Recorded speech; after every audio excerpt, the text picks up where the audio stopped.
Masico, Masico.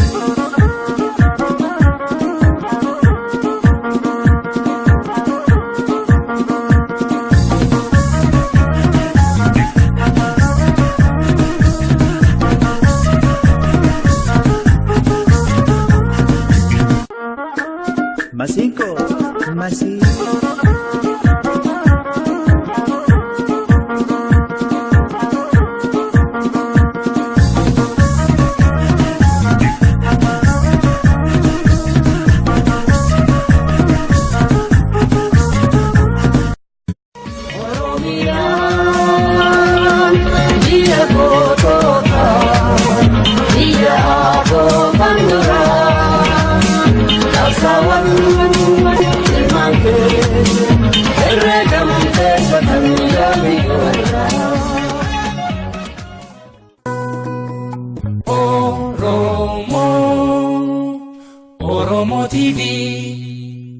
Ega waa'ee alaabaarraa haasofna rantana dura alaabaan maali hajurraa yookaan maaliifi san duratti ka'umsa keenyaaf akka nu ta'u waa'ee alaabaarraa xiqqoo haasofne gaariidha.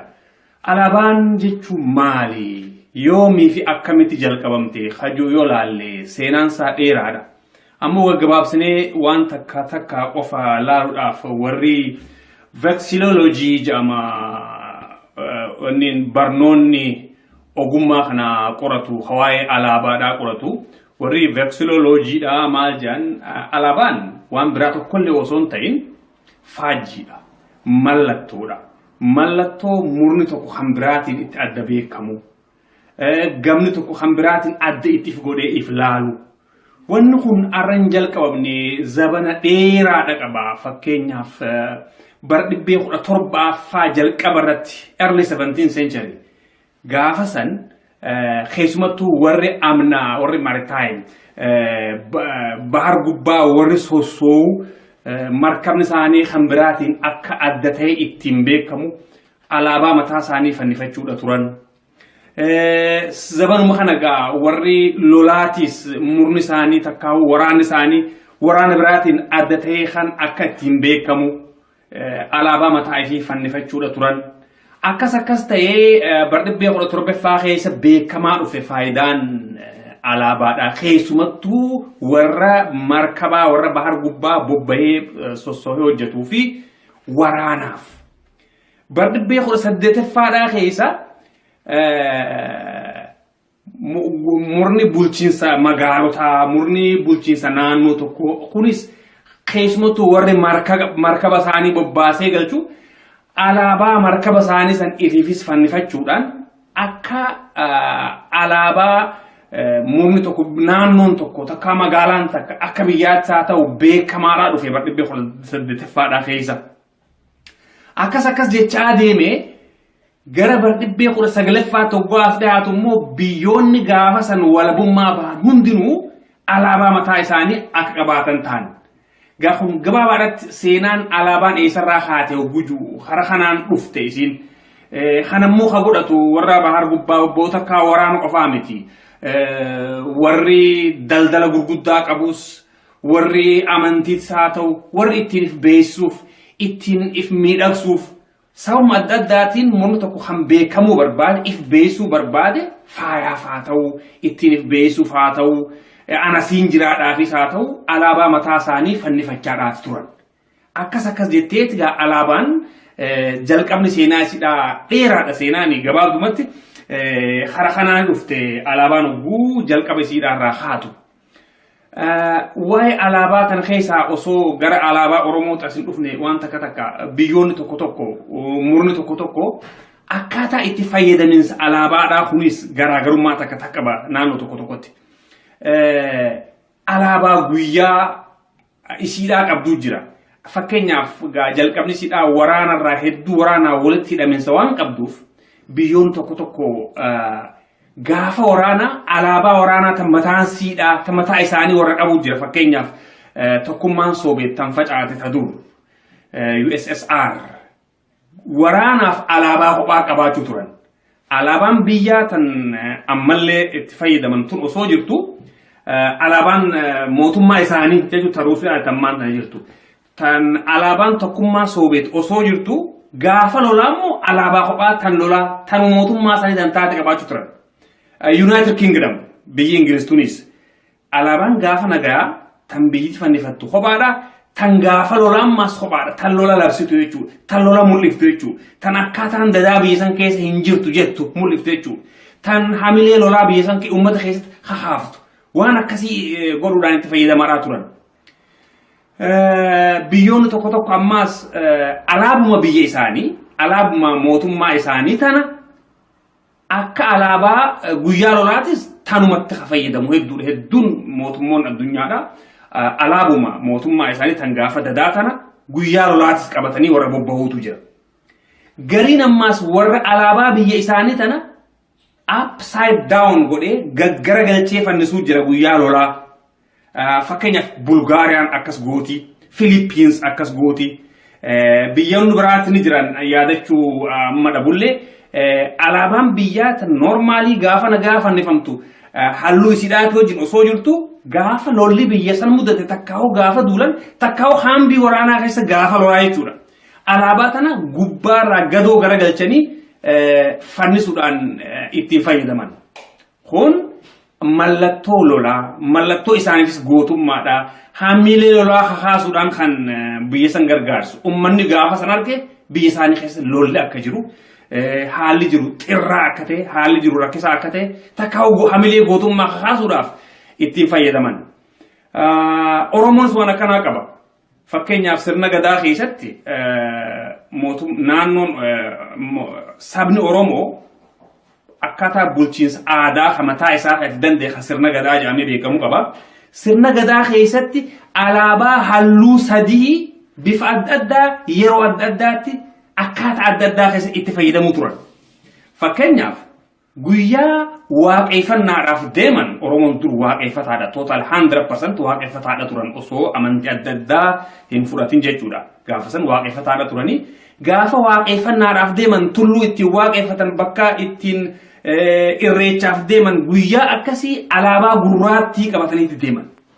Kana jechuun gurraachi halluun gurraachi Oromoo keessatti halluu faayaatii, asxaa bareedinaatii, inumaa'uu kalara waaqaatii jedhee amana Oromoon.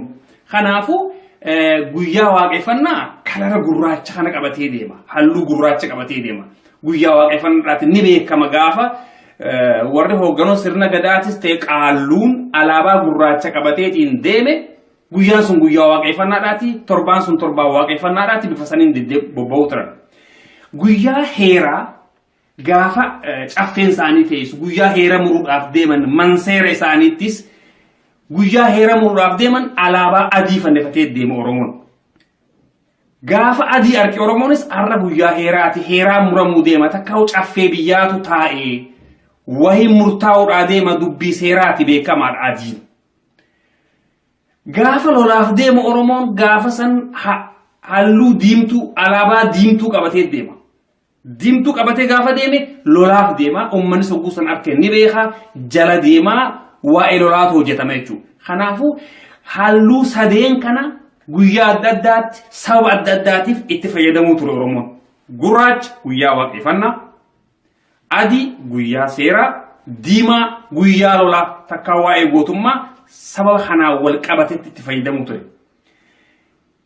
Biyyoota ammaan tan alaabaa isaanii gadoo garagalchee fannisuu fi alaabaa waraanaa kophaa qabu wajjin waan wal fakkaatu akkasii qaba jechuudhaaf yaada kana.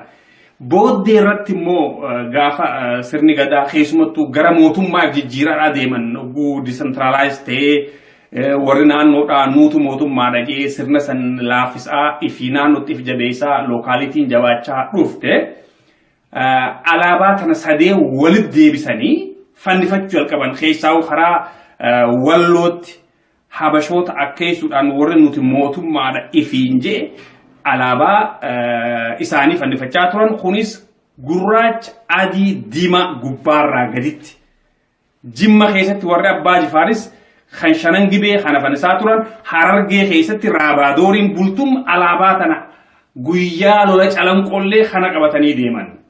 Kana ammaan tana biyya keessatti mootummaan naannoo Oromiyaa upside down godhee jira gubbaa gadoo garagalchee saba sannaan galu ammoo gaafasiif gubbaan gurraacha adiin walakkaa diimtuun jala gubbaa gurraachi waan ta'uuf gurraachi halluu waaqaati Oromoodhaaf tanaafuu waaqayyo hundaa oli rabbi waa hundaarraa gararraa hajuuf sankaaya alaabaan dhugaadha halluun alaabaadha waa hundaafuu hiikaa kenniti gurraachi maal akka bakka bu'u adiin maal akka bakka bu'u diimaan maal akka bakka bu'u akkuma akkaataa mootummaan yeroo san jiru hiikaa kenneefitti hiikaa saniin deema gaafasiif ammoo bifa kanaan fannifamuu ture kana gaa eega ka'umsa godhanne amma biyya keessatti olaalle Oromoo maal fannisaa jira alaabaa adda bilisummaa Oromoo ol qabee bakka yuutti bakka protest godhu bakka mormu hundatti an eesaa fidan jeeti yaadu ture walli namu mahaddaa jalaa qaba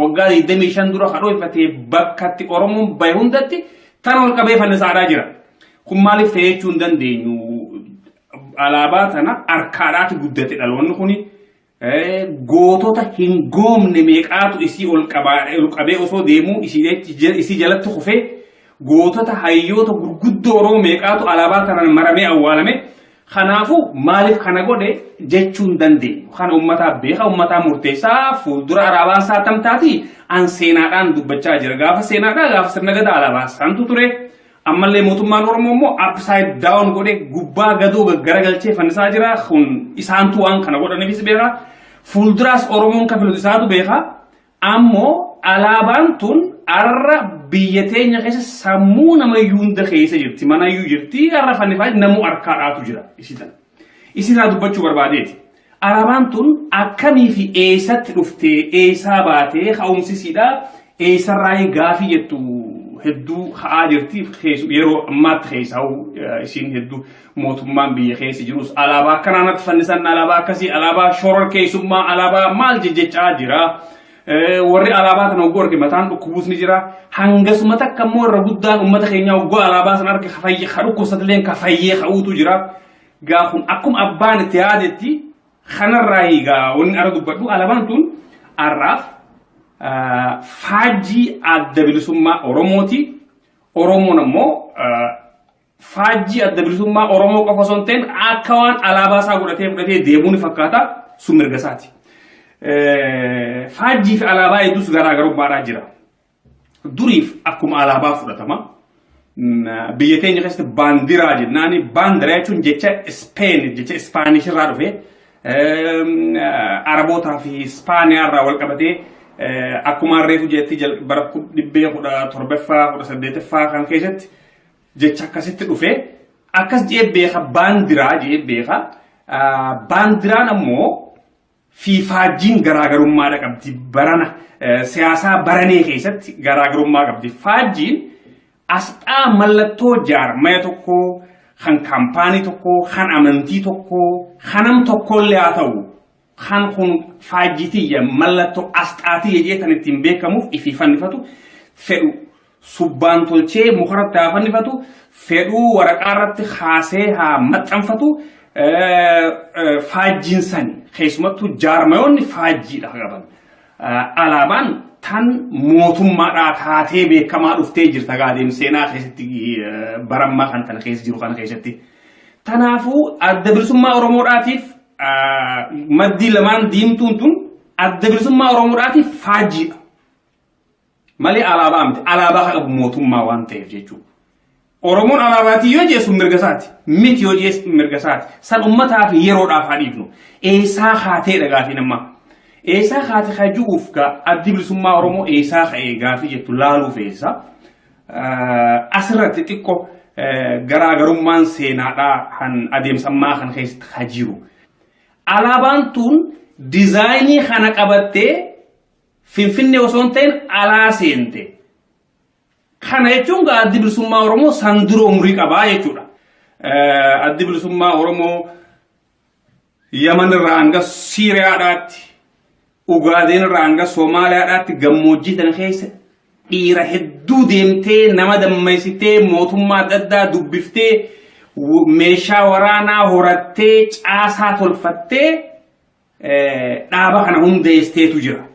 hangafni hoogganaa waan kanaatis sooreysa Oromoo gootowwanii jaarraa abbaa gadaadhaati.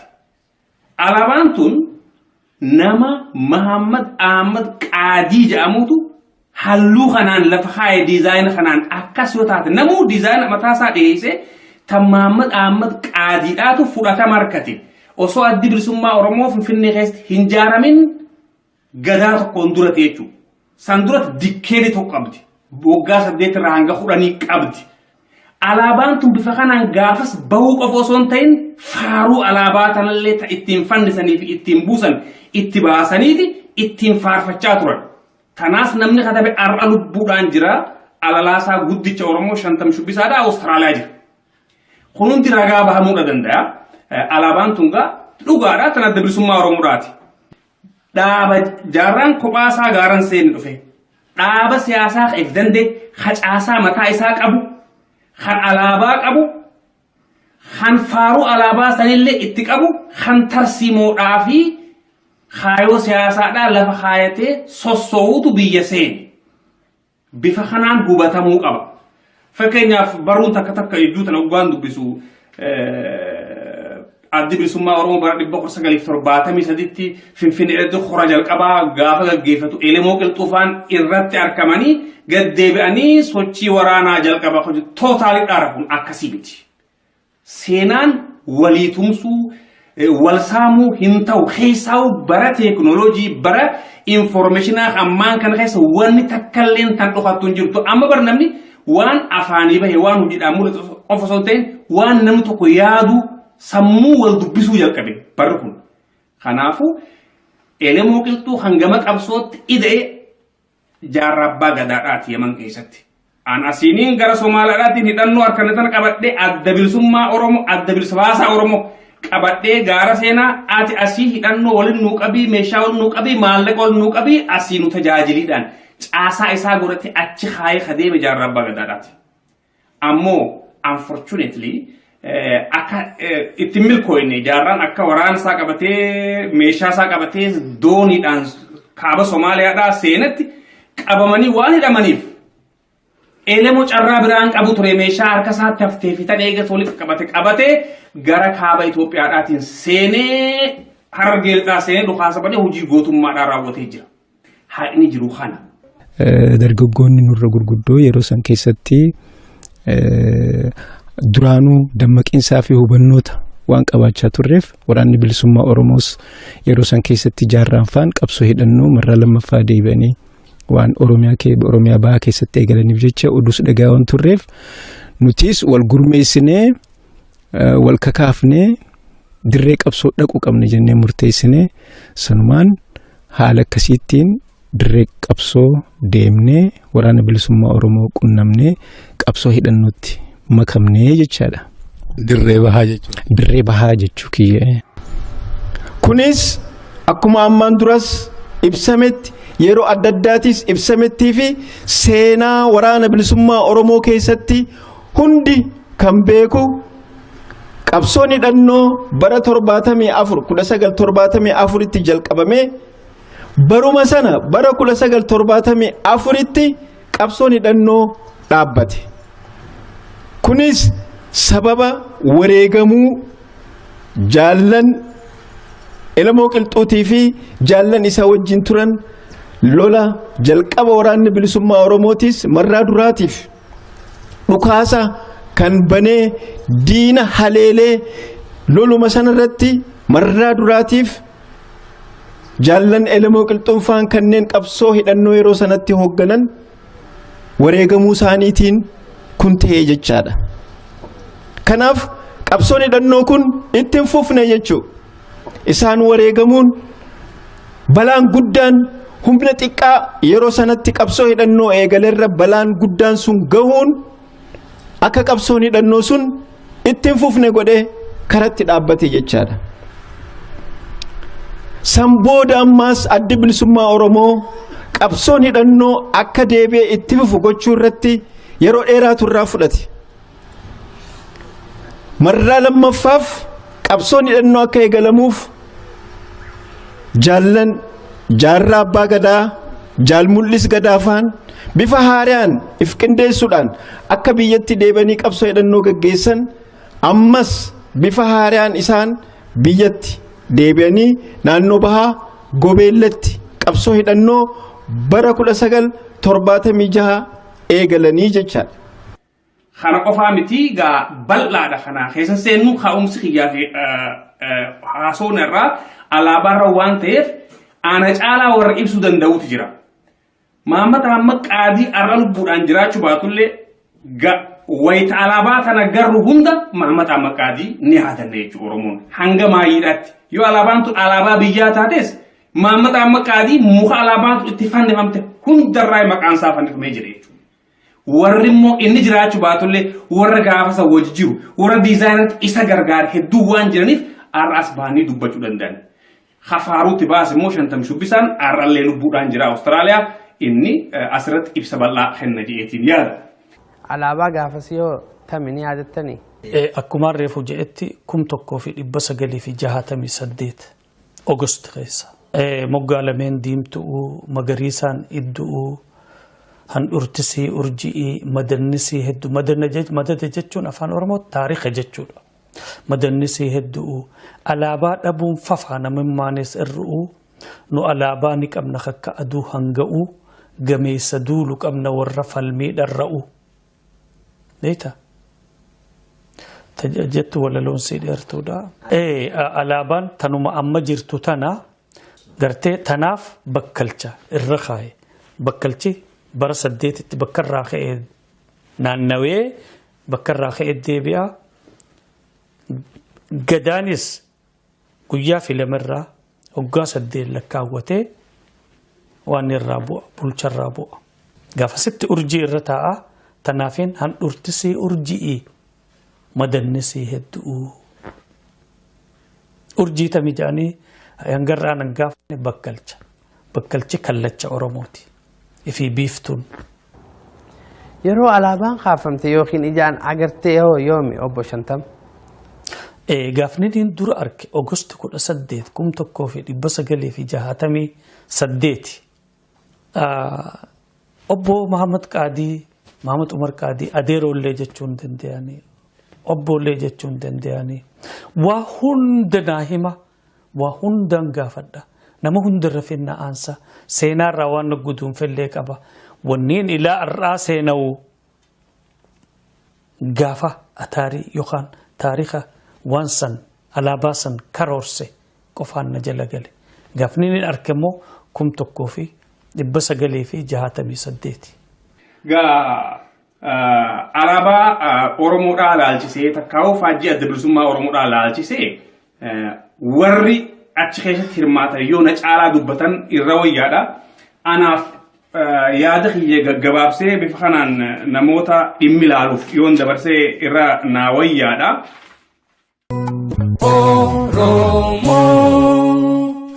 Oromoo TV. Beeksisaa maalummaa abdii bilisummaa jibbaa roorrisaadhaa ibsaa walabummaa tiksaa qabsoo Oromoo deebisaa tokkummaa tumsaa sagalee Oromoo kan diddaa gabrummaa diigaa kaayyoo bittaa tarkaanfii diinummaa lammii dadammaqsaa hubachiisaa eenyummaa hawwaa diimokiraasii farra olaantummaa har'as borissi abdiin Oromummaa.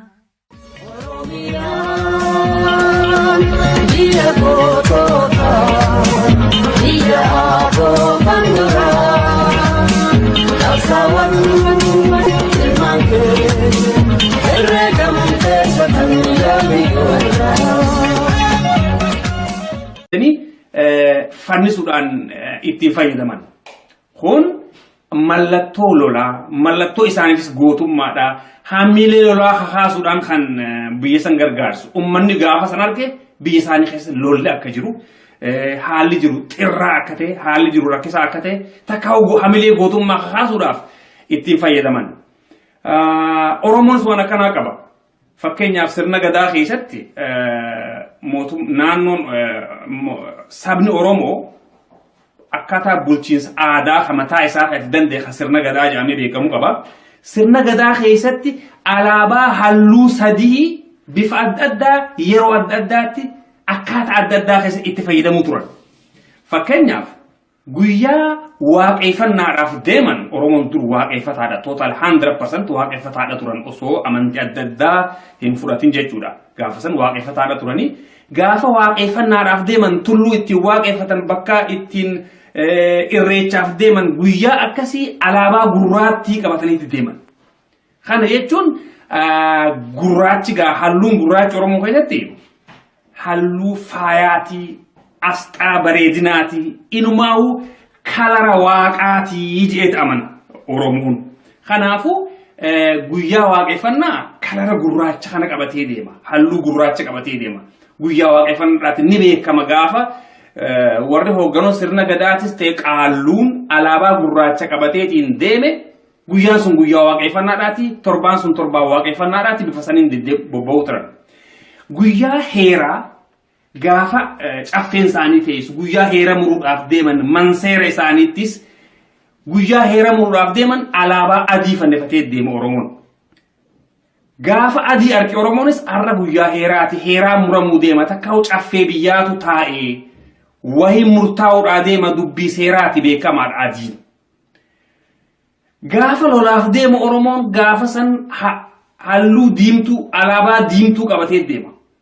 Diimtuu qabatee gaafa deeme lolaaf deema uummanni sogguu san akka ni beeka jala deemaa waa'ee lolaatu hojjetama jechuudha. Kanaafuu halluu sadeen kana guyyaa adda addaatti sababa adda addaatiif itti fayyadamuu ture Oromoon. Gurraacha guyyaa waaqeffannaa, adii guyyaa seeraa, diimaa guyyaa lolaa takka waa'ee gootummaa sababa kanaan wal qabatetti itti fayyadamuu ture. Biyyoota ammaan tan alaabaa isaanii gadoo garagalchee fannisuuf fi alaabaa waraanaa kophaa qabu wajjin waan wal fakkaatu akkasii qaba jechuudhaaf yaada kana.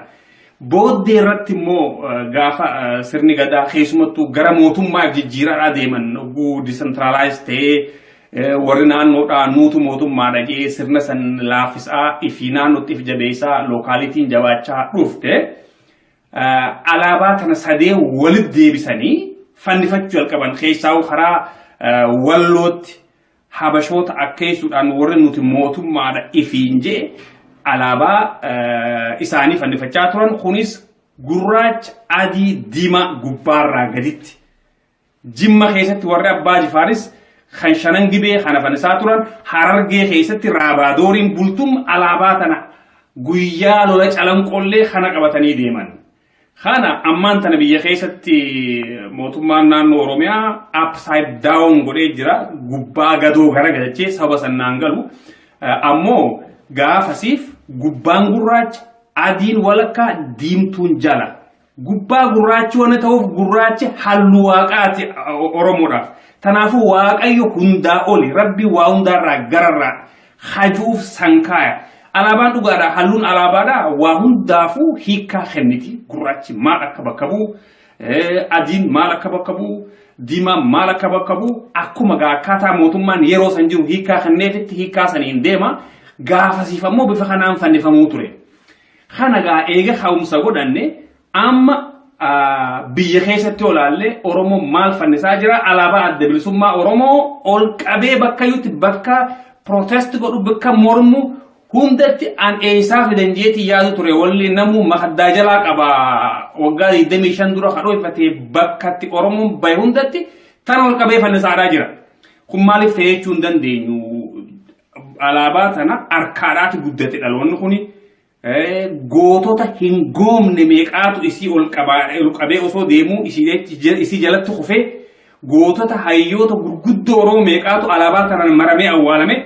Kanaafuu maaliif kana godhe jechuu hin dandeenyu. Kana uummataa beeka uummataa murteessaa fuuldura alaabaan isaa tamtaati an seenaadhaan dubbachaa jira. Gaafa seenaadhaa gaafa sirna gadaa alaabaa isaantu ture. Ammallee mootummaan Oromoo immoo upside down godhe gubbaa gadoo garagalchee fannisaa jira. Kun isaantu waan kana godhaniifis beeka. Fuulduraas Oromoon kafilu isaatu beeka. Ammoo alaabaan tun arra biyya teenya keessa sammuu namayyuu hunda keessa jirti. Manayyuu jirti. Arra fannifaa namuu harkaadhaatu jira. Isinaa dubbachuu barbaadeeti. Alaabaan tun akkamii fi eessatti dhuftee eessaa baatee ka'umsisiidhaa eessarraa gaafii jettu hedduu haa jirti yeroo ammaatti keessaa isiin hedduu mootummaan biyya keessa jirus alaabaa kanaanatti fannisan alaabaa akkasii alaabaa shoror keessummaa alaabaa maal jechaa jira. Warri alaabaa kana oggoo arge mataan dhukkubuus ni jira. Hangasuma takka immoo irra guddaan uummata keenya oggoo alaabaa sana arge dhukkubsatileen kafayyee ka'uutu jira. Gaafun akkuma abbaan itti yaadetti kanarraa hiigaa wanni ara dubbadhu alaabaan tun arraaf faajjii adda bilisummaa Oromooti. Oromoon ammoo faajjii adda bilisummaa Oromoo qofa osoo hin ta'in akka waan alaabaa isaa fudhatee deemuu ni fakkaata sun mirga isaati. Faajjii fi alaabaa hedduus garaagarummaadhaa jira. Duriif akkuma alaabaa fudhatama. Alaabaa mormi tokko naannoon tokko takka magaalaan takka akka biyyaatti haa ta'u beekamaadhaa dhufe bara 1880 keessa. Akkas jechaa deeme gara bara 1900 toggaas dhiyaatu immoo biyyoonni gaafa san walabummaa ba'an hundinuu alaabaa mataa isaanii akka qabaatan ta'an. Gaafum gabaabaadhaatti seenaan alaabaan eessarraa haate guju hara kanaan dhufte isiin. Kanammoo ka godhatu warra bahar gubbaa obboota akka waraana qofaa miti. Warri daldala gurguddaa qabus, warri amantiis haa ta'u, warri ittiin if beeksisuuf, ittiin if miidhagsuuf, sababa adda addaatiin mormi tokko kan beekamuu barbaade, if beeksisuu barbaade, faayaaf haa ta'u, ittiin if beeksisuuf haa ta'u, anasiin jiraadhaafis haa ta'u, alaabaa mataa isaanii fannifachaadhaaf turan. Akkas jetteeti gaa alaabaan jalqabni seenaa isidhaa dheeraadha seenaanii gabaabdumatti. Hara kanaan dhufte alaabaan ogguu jalqaba isiidhaarraa haatu. Waa'ee alaabaa tan keessaa osoo gara alaabaa Oromootti asin dhufne waan takka biyyoonni tokko murni tokko akkaataa itti fayyadaminsa alaabaadhaa kunis garaagarummaa takka qaba naannoo tokkotti. Alaabaa guyyaa isiidhaa qabduu jira. Fakkeenyaaf jalqabni isiidhaa waraanarraa hedduu waraanaa walitti hidhaminsa waan qabduuf biyyoon tokko gaafa waraana alaabaa waraanaa tan mataan siidhaa tan mataa isaanii warra qabu jira. Fakkeenyaaf tokkummaan Soobeet tan facaate ta dur USSR waraanaaf alaabaa kophaa qabaachuu turan. Alaabaan biyyaa tan ammallee itti fayyadaman tun osoo jirtu alaabaan mootummaa isaanii jechuun taruufii tammaan tan jirtu. Tan alaabaan tokkummaa Soobeet osoo jirtu gaafa lolaammoo alaabaa kophaa tan lolaa tan mootummaa isaanii tan taate qabaachuu turan. United Kingdom biyyi Ingiliz tunis alaabaan gaafa nagaa tan biyyi fannifattu kophaadha. Tan gaafa lolaammas kophaadha. Tan lola labsitu jechuudha. Tan lola mul'iftu jechuudha. Tan akkaataan dadaa biyya san keessa hin jirtu jettu mul'iftu jechuudha. Tan hamilee lolaa biyya san uummata keessatti hahaaftu. Waan akkasii godhuudhaan itti fayyadamaa turan. Biyyoonni tokko ammaas alaabuma biyya isaanii, alaabuma mootummaa isaanii tana akka alaabaa guyyaa lolaatis tanumatti fayyadamu hedduun mootummoonni addunyaadha. Alaabuma mootummaa isaanii tan gaafa dadaa tana guyyaa lolaatis qabatanii warra bobbahuutu jira. Gariin ammaas warra alaabaa biyya isaanii tana upside down godhee gaggara galchee fannisuu jira guyyaa lolaa. Fakkeenyaaf Bulgaariyaan akkas gooti, Philippines akkas gooti. Biyyoonni biraatti ni jiran yaadachuu amma dhabullee alaabaan biyyaa tan normaalii gaafa nagaa fannifamtu halluu isiidhaati wajjin osoo jirtu gaafa lolli biyya san mudate takkaa'u gaafa duulan takkaa'u haambii waraanaa keessa gaafa lolaa jechuudha. Alaabaa tana gubbaarraa gadoo garagalcha.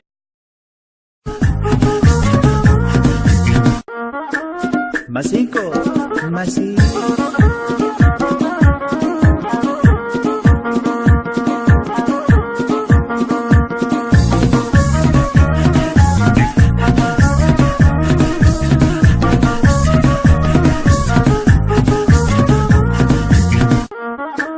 Masico, Masi.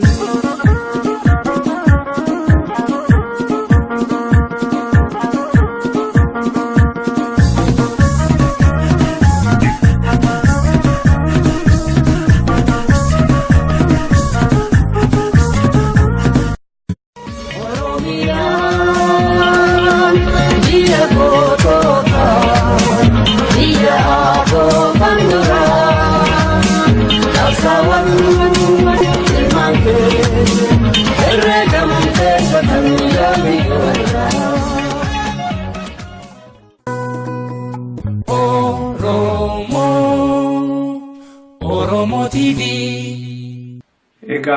waa'ee alaabaarraa haasofnaa rantana dura alaabaan maali hajurraa yookaan maaliifi san duratti ka'umsa keenyaaf akka nu ta'u waa'ee alaabaarraa yoo xiqqoo haasofne gaariidha. Alaabaan jechuun maali? Yoomii fi akkamitti jalqabamte hajuu yoo laalle seenaan isaa dheeraadha. Ammoo gabaabsinee waan takka qofa laaluudhaaf warri vexillology jedhama wannin barnoonni ogummaa kana qoratu waa'ee alaabaadhaa qoratu warri vexillologyidha maal jedhan alaabaan waan biraa tokkollee osoo hin ta'in faajjiidha mallattoodha. Mallattoo murni tokko kan biraatiin itti adda beekamu gamni tokko kan biraatiin adda itti godhee if laalu. Wanni kun arran jalqabamne zabana dheeraadha qaba. Fakkeenyaaf bara 17ffaa jalqaba irratti early 17th century gaafa san keessumattuu warri amnaa warri maritime bahar gubbaa warri sossoo'u markabni isaanii kan biraatiin akka adda ta'e ittiin beekamu alaabaa mataa isaanii fannifachuudha turan. Zabanuma kana gaa warri lolaatis murni isaanii takkaa waraanni isaanii waraana biraatiin adda ta'e kan akka ittiin beekamu alaabaa mataa ifii fannifachuudha turan. Akkas ta'ee bara 17ffaa keessa beekamaa dhufe faayidaan alaabaadha. Keessumattuu warra markabaa warra bahar gubbaa bobba'ee sossoo'ee hojjetuu fi waraanaaf. Bara 18ffaadhaa keessa murni bulchiinsa magaalotaa murni bulchiinsa naannoo tokko kunis keessumattuu warri markaba isaanii bobbaasee galchu alaabaa markaba isaanii san ifiifis fannifachuudhaan akka biyya teenya keessatti baandiraa jennaani baandiraa jechuun jecha Speen jecha Ispaanish irraa dhufe Arabootaa fi Ispaaniyaa irraa wal qabatee akkuma reefu jetti bara 17ffaa 18ffaa kan keessatti jecha akkasitti dhufe akkas jee beeka baandiraa jee beeka baandiraan ammoo fi faajjiin garaagarummaadha qabdi barana siyaasaa baranee keessatti garaagarummaa qabdi. Faajjiin asxaa mallattoo jaarmaya tokko kan kaampaanii tokko kan amantii tokko kanam tokkollee haa ta'u kan kun faajjitiyya mallattoo asxaatii jee kan ittiin beekamuuf ifii fannifatu fedhu subbaan tolchee mukarratti haa fannifatu fedhuu waraqaa irratti kaasee haa maxxanfatu faajjiin sani keessumattuu jaarmayoonni faajjiidha qaban. Alaabaan tan mootummaadhaa taatee beekamaa dhuftee jirta gaadeen seenaa keessatti barammaa kan tana keessa jiru kana keessatti. Tanaafuu adda bilisummaa Oromoodhaatiif maddii lamaan diimtuun tun adda bilisummaa Oromoodhaatiif faajjiidha. Malee alaabaa miti alaabaa qabu mootummaa waan ta'eef jechuudha. Oromoon alaabaatii yoo jeessu mirgasaati miti yoo jeessu mirgasaati san ummataaf yeroodhaaf hadhiifnu eessaa haateedha gaafii namaa. Eessaa haati hajuuf gaa addi bilisummaa Oromoo eessaa ka'ee gaafii jettu laaluuf eessa asirratti xiqqoo garaagarummaan seenaadhaa kan adeemsammaa kan keessatti hajiru. Alaabaan tun diizaayinii kana qabattee Finfinnee osoo hin ta'in alaa seente. Kana jechuun gaa addi bilisummaa Oromoo san dura umurii qabaa jechuudha. Addi bilisummaa Oromoo Yaman irraa hanga Siiriyaadhaatti Ugaadeen irraa hanga Somaaliyaadhaatti gammoojjii tan keessa dhiira hedduu deemtee nama dammaysitee mootummaa adda addaa dubbiftee meeshaa waraanaa horattee caasaa tolfattee dhaaba kana hundeesseetu jira. Hangafni hoogganaa waan kanaatis sooreysa Oromoo gootowwanii Jaarraa Abbaa Gadaadhaati. Alaabaan tun nama Mahammad Ahmad Qaadii jedhamutu halluu kanaan lafa kaa'e diizaayina kanaan akkas yoo taate namuu diizaayina mataasaa dhiyeessee tan Mahammad Ahmad Qaadiidhaatu fudhatama argate osoo addi bilisummaa Oromoo Finfinnee keessatti hin ijaaramin gadaa tokkoon dura jechuudha. San duratti dikkeeni tokko qabdi. Waggaa 8 irraa hanga 10 qabdi. Alaabaan tun bifa kanaan gaafas bahuu qofa osoo hin ta'in faaruu alaabaa tanallee ittiin fannisanii fi ittiin buusan itti baasaniiti ittiin faarfachaa turan. Tanaas namni katabe har'a lubbuudhaan jira alalaasaa guddicha Oromoo 50 shubbisaadhaa Awustiraaliyaa jira. kunuunti ragaa bahamuu danda'a.